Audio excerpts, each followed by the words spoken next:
Welcome to the On Your Mind podcast, where we are changing the mental health narrative, bringing hope and solutions.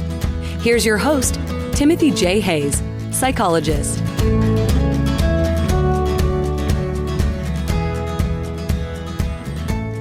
Amanda Acker is a formerly incarcerated person, an addict, who has struggled with feeling less than human and not worthy of the good things in life. Amanda is now on a mission to change the narrative. She created her podcast, the Let Good Things In show, to share not only her story but the stories of other formerly incarcerated people, addicts, and those who've dealt with mental illness. She did this to inspire those with similar stories and also to help change the way society views those people. Amanda truly believes that before anything, we are all human first, and we deserve to be treated equally. There is a story behind every bad decision, and she's determined to be part of the change that is needed to end the stigma. Well, so Amanda, thank you so much for being here. It's delightful to finally see you face to face. Yes, thank you so much for having me on. I'm grateful to be here. I was hoping you could tell us a little bit about how you got into the work you're doing and what drives your passion for it. Oh man, that's a loaded question. Just to put it in slightly as much of a nutshell as I can, so I know we don't have all day here. I at the age of 15, my parents divorced. I grew up very sheltered. Mental health was not something that we talked about. I mean, this was the 90s. So it was still kind of something that if you went to see a therapist, you were a crazy person, and all these different stereotypes that were fed to me. So when I went to college and I started to experience self-harm, and I was, doing drugs and partying and I felt as though I was no longer me. I was very depressed. Looking back, I was depressed. I had a lot of issues that I didn't deal with because I didn't know how to. And that developed a addiction issue that led well into my adult life. I was incarcerated due to me feeling like I had to be accepted by everyone around me because I didn't want to be alone. So I had a lot of abandonment issues. And then when I got out of jail, I was immersed into a intensive outpatient program where I was going to group therapy. I had individual therapy. I saw a psychiatrist, all these things for the first time in my life. And this was my early 20s. And in that experience, I was diagnosed with anxiety, major depressive disorder, OCD, and anorexia. So that was like my textbook diagnoses. And then I was prescribed all these medications, and they were supposed to make me better and help me navigate through living sober and all this stuff. And every time I would take medication, it would make me into somebody, like a shell of me. Like either the medication would make me feel like I had no emotions and I hated that feeling, or it would make me feel like I was on a cloud somewhere, like not really on earth anymore, so to speak. And I hated medications. I didn't want to take them. So I went through a lot of my life with no resources because I didn't want medication. And then my mind told me, well, if you go to therapy, they're going to make you take medication because you have all these issues. So I just stopped taking care of my mental health for a long time.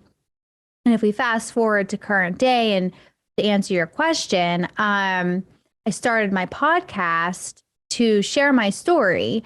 And then I decided that I wanted to share the stories of others who have been through incarceration, addiction, and mental illness. Those were my three topics and still are.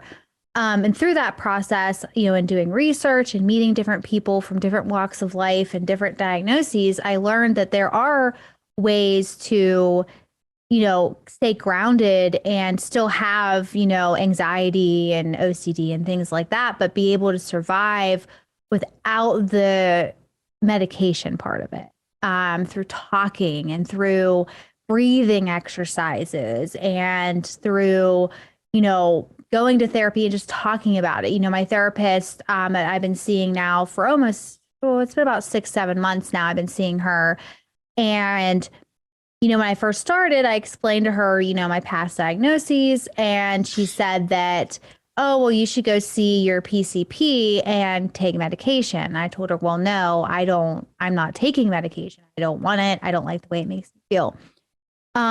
So she started to notice that I have PTSD very bad. And that's why I have nightmares. That's why I have the anxiety that I have. Like everything stems from the post-traumatic stress disorder.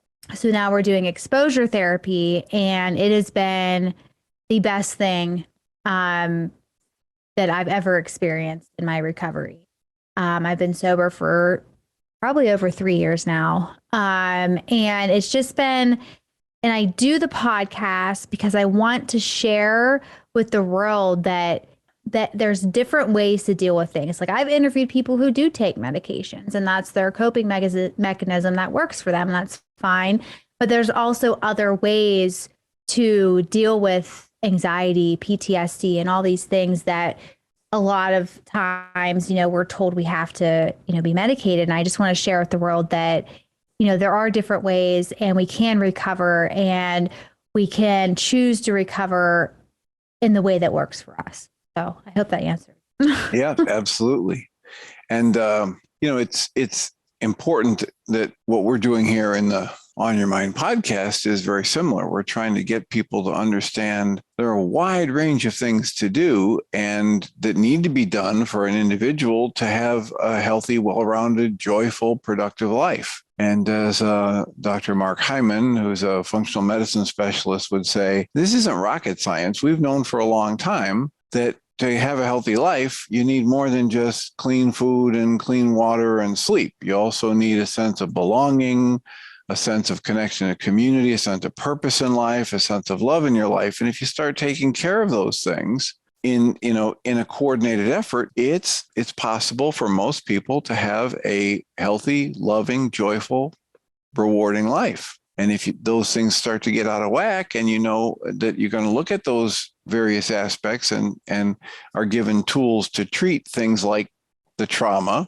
and some of the body and brain chemistry issues that come just with the luck of the draw when we're born. A lot of it can be handled with nutrition and food sensitivities, and a lot of it can be handled with therapy.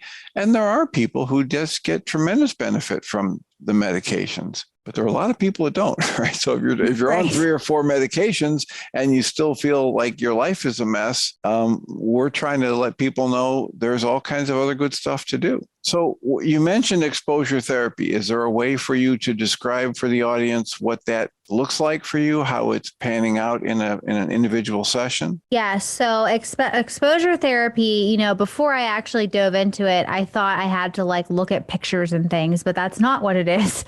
And what I do through this process is, in the beginning, my therapist and I wrote a list of the things that triggered my memories the most, that triggered the anxiety, the things that, made the memories come back more so than just living everyday life. And then we rated them.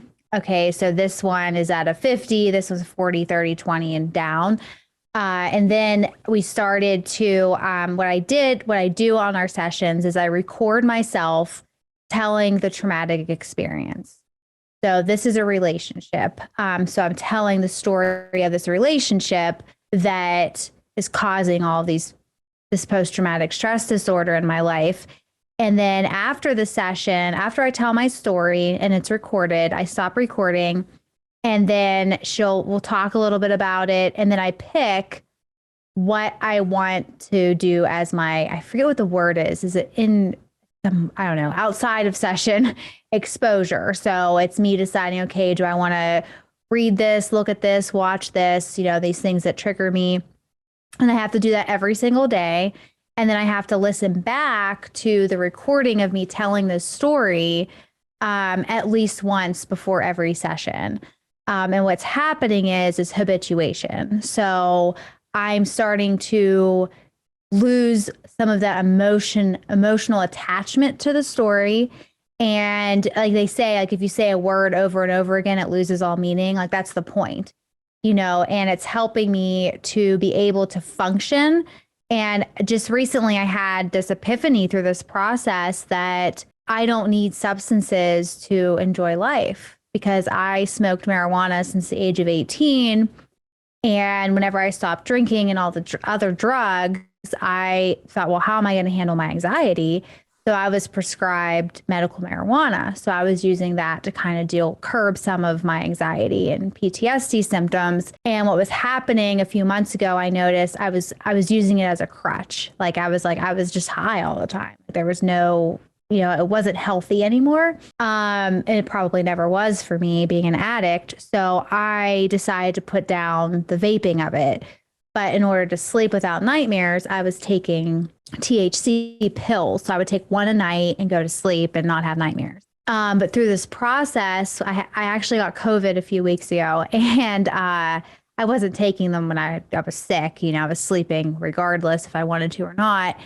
And then whenever I took one after I was starting to feel better, I hated the way it made me feel.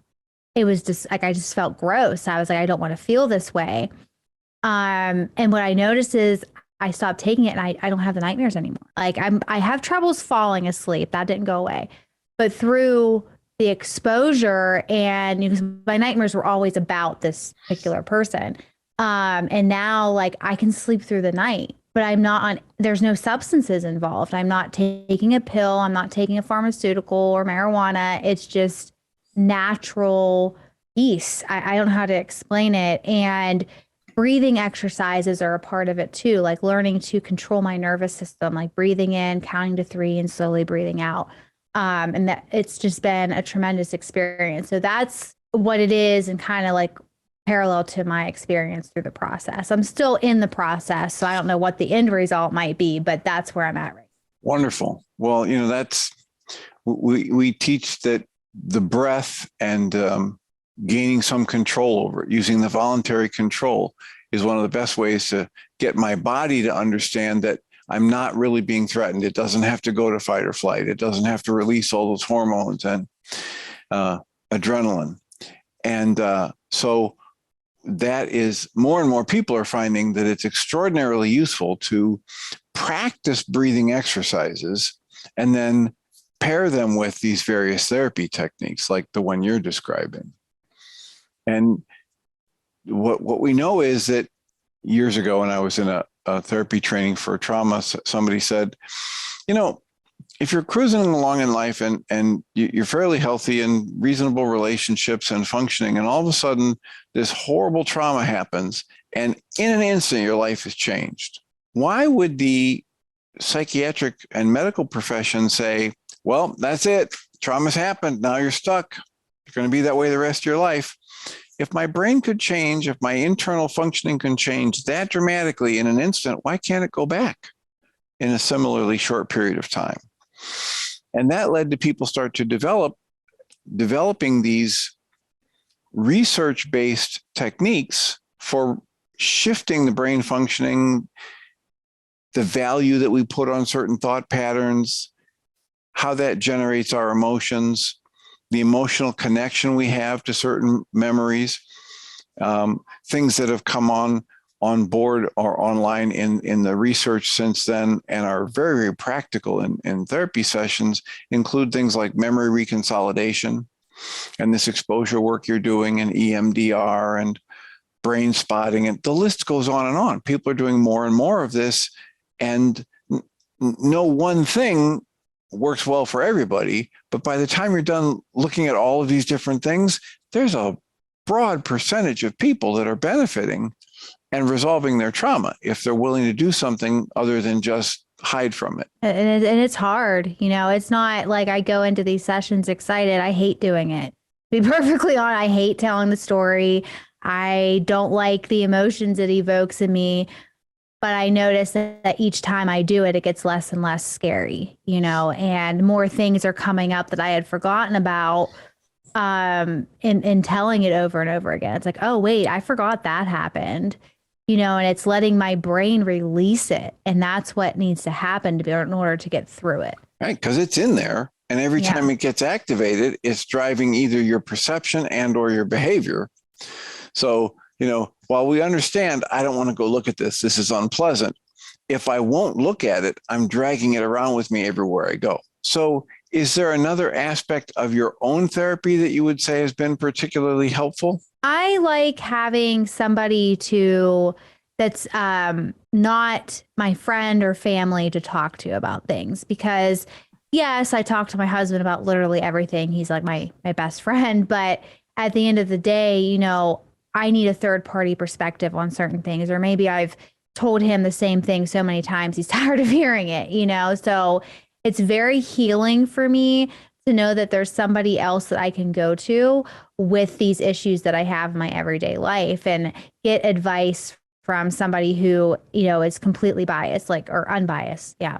That doesn't have any connection to me outside of the therapy session. And, one thing I made clear to my therapist when we started, because I've had bad therapists in the past, and I told her, I'm not here to be your friend, and I don't want to know about your life. This has to be about me. And that's helped me so much. And that's huge for me. I don't typically stand up for myself and create boundaries, but through the process of before I was in therapy, my husband actually helped me a lot. He's very in tune with certain things that I'm just not. So I went to him for help when I first had my last rock bottom, and he taught me about setting boundaries and values and speaking them, and putting my foot down and saying this is what I want, and not allowing things into my life, things into my life that are going to hurt me knowingly. We don't always know if someone's going to hurt us. That's impossible.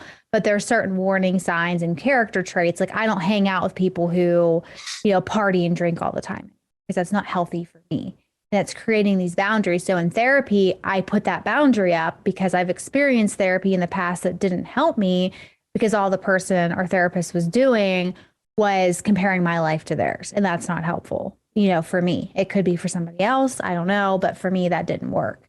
So this is the most beneficial therapy I've ever had in my life, through the talk therapy, the exposure therapy, and then also having my own tools from before therapy, positive affirmations, and realizing when I'm having negative thoughts and taking a moment to be like, wait, why am I thinking that way?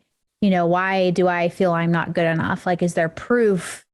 Is there anything that can prove the fact that I'm not good enough for this certain thing that I want?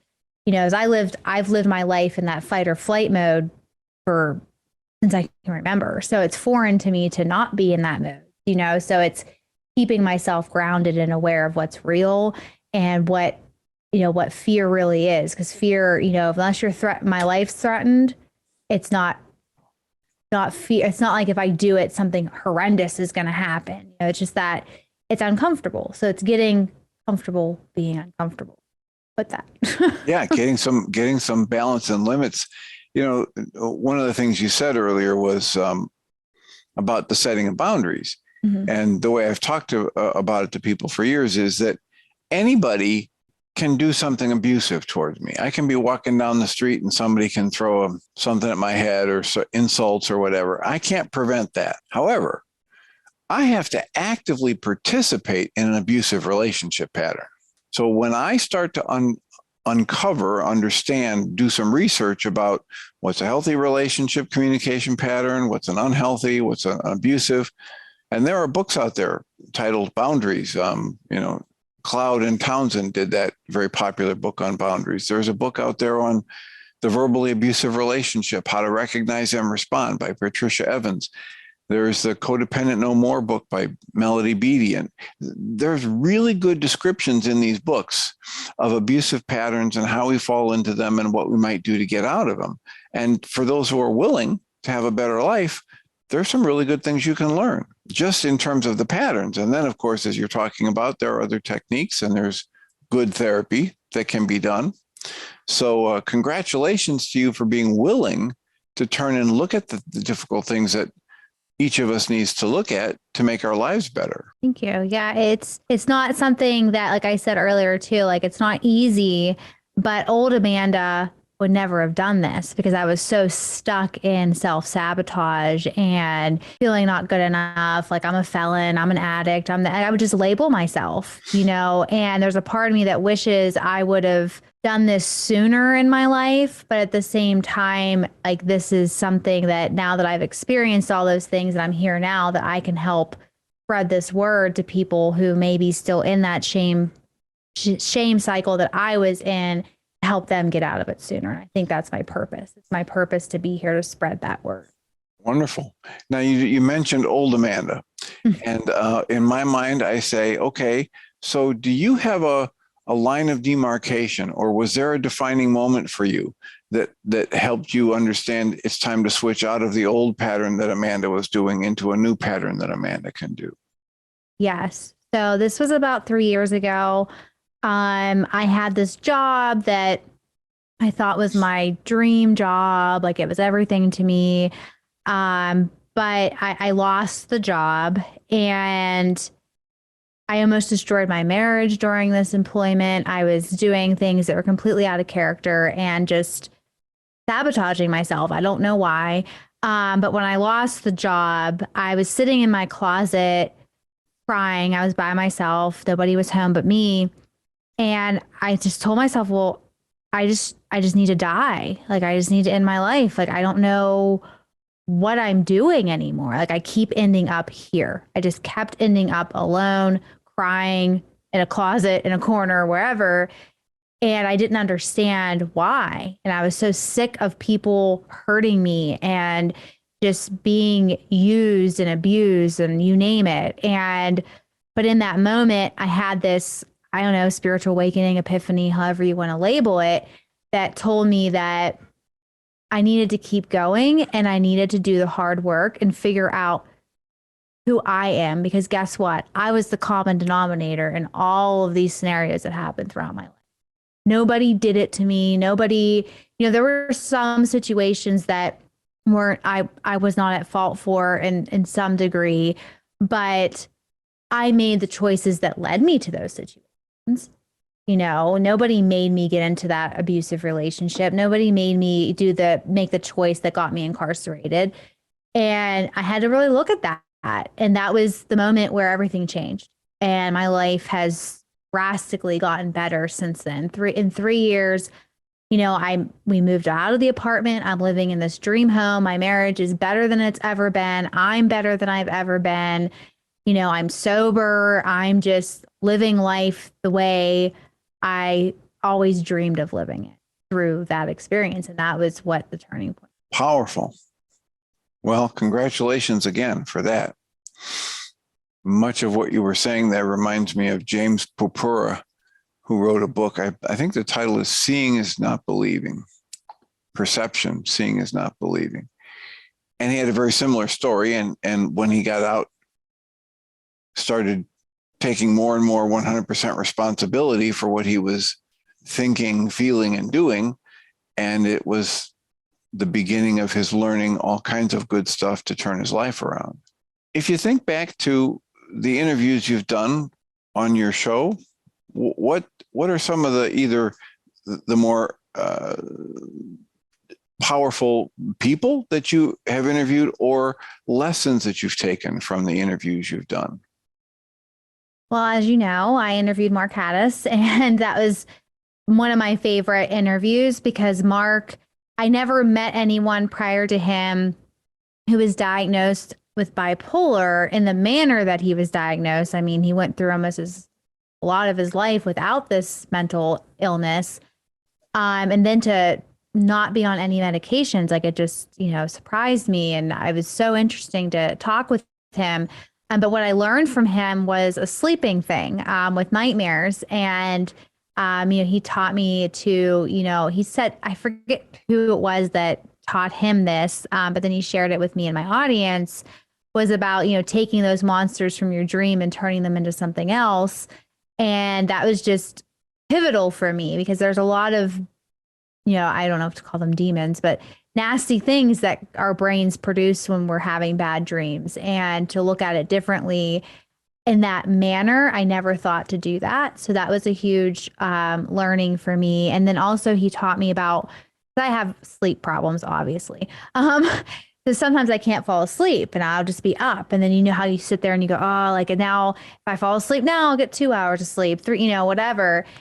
And he said to not do that. If you're awake for a reason, and get up and do something. Like, you're awake, don't beat yourself up over it. And that was a huge shift in my thinking around it, because now, like, yeah, sometimes I don't remember to do that, but there have been times where I'm up, but why? And if I think about it, 9 times out of 10, if I start thinking about why I'm awake, I'll fall asleep, because my brain's like focused on something else rather than trying to fall asleep. And then I had this one guest, Joseph Reed. He's amazing. He has a whole program for people who suffer from mental illnesses. He's Broken People is the name of his company, and he has a book. He was just a very inspiring person. And then for some of the formerly incarcerated people I've had on, Craig Stanlin is by far my favorite. His story is very inspiring. He was in federal prison, and now he helps people reinvent their lives. So he's pretty great. I mean, all my guests are great. I don't know. There's so many. But, every one of my guests, I'll go into an interview being like, through all day, I get nervous. So I'm like, oh man, like, I don't really want to do it. Like, maybe I should push it off. Like, and then once I do it, at the end of it, I always leave being like, wow, I was meant to hear that story and be inspired by that person. Like, every one of my guests has inspired me in some way. And then some have taught me things too. I had somebody on early, like one of my first interviews, and she does a lot of meditation work, and she did a guided meditation at the end of the episode for my audience, and it was absolutely beautiful. Her name's Eliana Barasco. I think she's in England. She's not in America, but beautiful. I mean, I'm not a meditator. I don't practice meditation at this point in my life, but it gave me goosebumps and made me cry. So it was great. So. Wonderful. So what's the name of the podcast again? It's called the Let Good Things In Show. And how long have you been doing it? It'll be a year in July. How often do you post episodes? Typically, it's once a week. When I first started, I was releasing twice a week because I was doing solo episodes and then interviews each week, but that got to be a little bit overwhelming for me to promote and all of that. So now I only do interviews right now, and I release every Saturday at 8:00. I'm becoming more and more consistent as I go. When I was sick, obviously I didn't release, but every week, Saturdays at 8:00 Eastern time is typically when I release. And the title again is? It's the Let Good Things In Show. The Let Good Things. I was putting letting, but it's the Let Good Things In Show. Yes. Well, if you take a breath and settle in here a minute and you think about, okay, so I've got this opportunity with this other audience. What's something we haven't even touched on yet that you want to share with us, or 2 or 3 things? We have time, but what? Yeah, one thing I would like to talk about that I often talk about, but is the labels that society puts on us. Whether you're a formerly incarcerated person, an addict, you have a mental illness, whatever, you're overweight, whatever the labels might be. And one of my main things that I always like to say is that before anything, we were all human first, and we deserve to be treated as such. It doesn't matter what happened in your past. It doesn't matter what you look like. We are all equal. We all put our pants on the same way when we wake up in the morning, and we all deserve the good things in life. And I try to convey the message that our past doesn't have to define our future. And that's all kind of coincides with each other. And because I lived in this shame and horrible, dark place mentally for so long, and now that I'm getting myself out of that and seeing the world for what it is, anything is possible. It doesn't matter what has happened to you. I've interviewed and met people who were incarcerated for 20 plus years, who are now motivational speakers, life coaches, have jobs at Microsoft. I have talked to people who, you know, have mental illnesses who are like doing just absolutely amazing things. Like anything is possible. You just have to learn to love you first. You got to love you. You got to know what you want. You got to figure out what your purpose and passion is in life and just go for it. Sky is the limit. And that's just how I feel.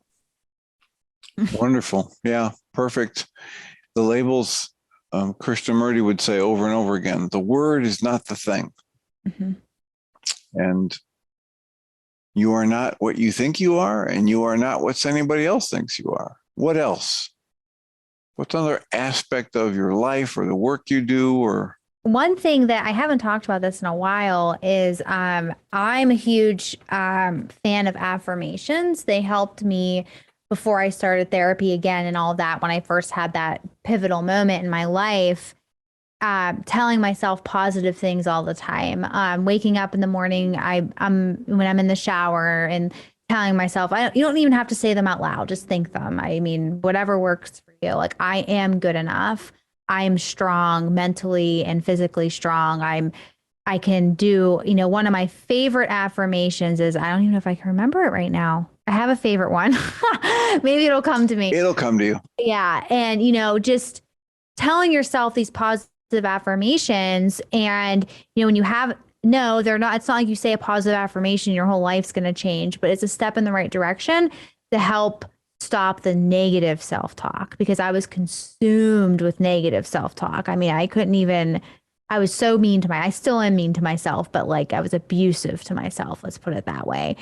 And saying these things, repeating these things to yourself helps you to see yourself in a different light. Like, oh, wait, didn't I just say I am good enough? So why am I now saying I'm not? You know, and you start having those conversations with yourself, and, you know, your values and figuring those out is huge. Like, what do you value in life? What is important to you? What will you not tolerate? That is something that I recently started thinking about. Like, what is it that I won't tolerate in my life? And holding yourself to that, because I learned through, I don't know if it was a podcast guest or something, but when you tell yourself that you're going to do something and then you don't, you let yourself down. And the more you do that, the more you're going to not trust yourself. So we have to be able to trust ourselves, or we're not going to be able to trust anybody else. Or how can we expect someone else to trust us? So it's really doing those personal inventories and taking the time to talk to yourself. I mean, you're not crazy if you talk to yourself. Right. So do it, you know, and then examine why you're thinking the way you are. And it's so important. Yeah, it's a powerful pattern that we can get into, and a powerful tool we can use. Michael Singer talks about it in The Untethered Soul. He says, you know, we have grown so accustomed to the negative self-talk in our heads that we just act like it's not there. However, if we had a transcript of my negative self-talk, and you gave it to one of my best friends and had him or her follow me around all day reading it to me, I'd probably kick them out of my life by noon. I wouldn't tolerate Right. anybody talking to me the way my negative self-talk pattern runs in my head. And when we wake up and recognize that, then it just seems absurd, and then we can start doing something with it. But if we aren't even questioning it, if we aren't bringing our awareness to it, we've gotten so used to it that it just runs. Mm-hmm. It just runs in a pattern, and we don't question it. And the more we let it run in the background, the more it programs us to believe it. Yeah, it's crazy how our thoughts are so powerful. That's another podcast guest I had, Sam Led. He talked a lot about our thoughts and anxiety, and how, you know, our thoughts aren't reality. They're just thoughts, you know, and they will pass. You know, these things that you worry about all the time, you know, it'll pass. You just have to keep moving forward. I probably botched what he said, but it was something along those lines. But, you know, that was a powerful interview as well. And because our thoughts, as I like Mike Dooley, but he always says our thoughts become things. So choose the good ones. So choose the good ones. Yeah. I love Mike Dooley. So, you know, and that's very true. Yeah. And you know, it's the difference between creating consciously and creating unconsciously. And if I'm just going to let this stuff run in the background and just push it aside and ignore it, it's still running. and it still has an influence on me, and it still creates and shifts my perception. And then that leads to the building blocks to what I end up doing and my behavior. But if I get conscious about it and I'm willing to monitor my thought process and call a timeout when it goes in a negative direction and do something, whether it's your positive affirmations or an EFT tapping session, or, reading the list of, here are my values and priorities. Here's what I truly feel about myself on my good days. And if I read that, I'm disrupting that negative pattern. I don't let it keep running unconsciously. And then I choose that direction for my thoughts, consciously creating a better tomorrow. That's powerful. I like that you mentioned tapping too. I forgot about tapping. I love tapping. I don't practice it regularly, but I did have someone on my show who she did tapping, and I had never experienced anything like that. And even just in one sitting of doing that, it was like, wow, like I felt like I had a weight lifted off of me afterwards. Tapping is so powerful. Thank you for bringing that up, because I forgot about tapping. Yeah, ever since I learned that, I teach that to every one of my patients that's willing to learn. Some people just love it. Some people think it's silly. But the ones that like it and or love it, now I've given them a tool they can use between sessions. You don't need an apparatus. You don't need a book with you. You've usually got your fingertips. You've usually got your mind with you wherever you go. And that's all you need. Yeah, it's very powerful. I follow a lot of people who do tapping on social media and stuff like that. It's just crazy that something like that something so simple, it's so simple, can completely change how you feel in any moment. Like the breathing, the tapping, like all these things they're not, like you said, you don't need anything outside of yourself to do them, and they're so powerful. Well, and it's just blending the knowledge of the acupuncture meridians, acupressure meridians, and breath work, and the power of intention and the focus of your thoughts. And of course, the knowledge about the acupressure meridians has been around somewhere between 3,000 and 5,000 years. So we're not talking about anything really new.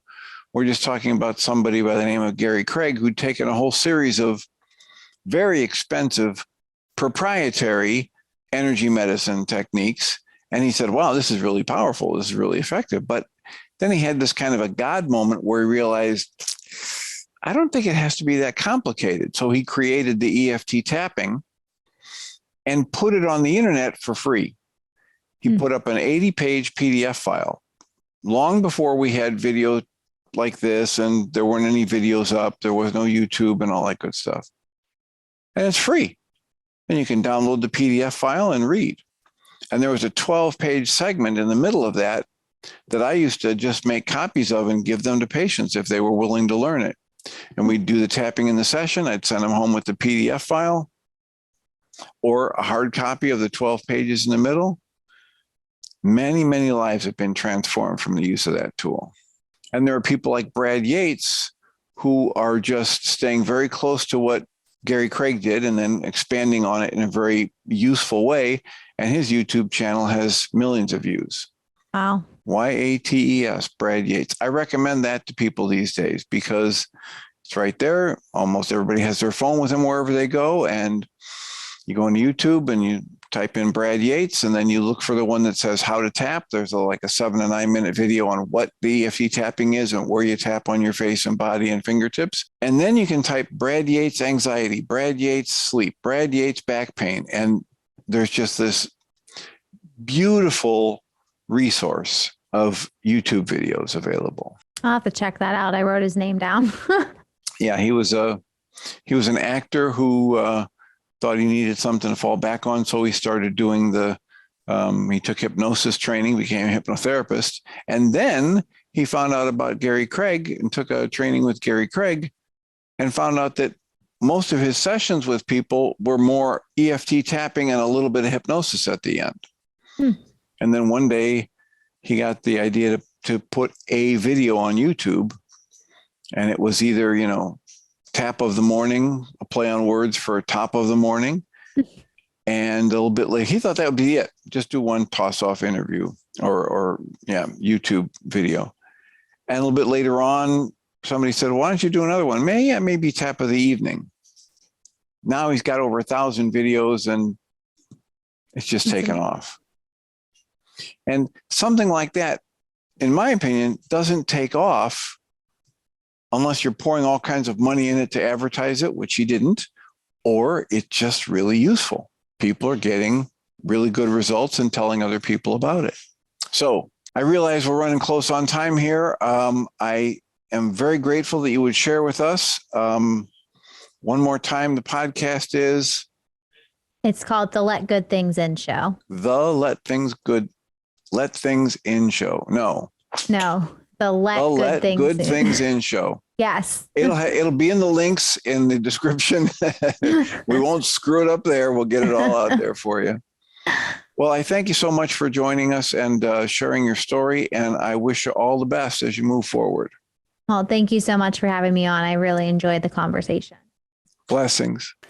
Amanda Acker is a formerly incarcerated person, an addict, who has struggled with feeling less than human and not worthy of the good things in life. Amanda is now on a mission to change the narrative. She created her podcast, the Let Good Things In Show, to share not only her story, but the stories of other formerly incarcerated people, addicts, and those who've dealt with mental illness. She did this to inspire those with similar stories and also to help change the way society views those people. Amanda truly believes that before anything, we are all human first, and we deserve to be treated equally. There is a story behind every bad decision, and she's determined to be part of the change that is needed to end the stigma. You've been listening to the On Your Mind podcast, offered by Journey's Dream, where we support people through mental health challenges to a place of true and lasting well-being. If you love our show, we invite you to visit onyourmindpodcast.org to join the conversation, access the show notes, and discover our helpful resources. Thank you for listening.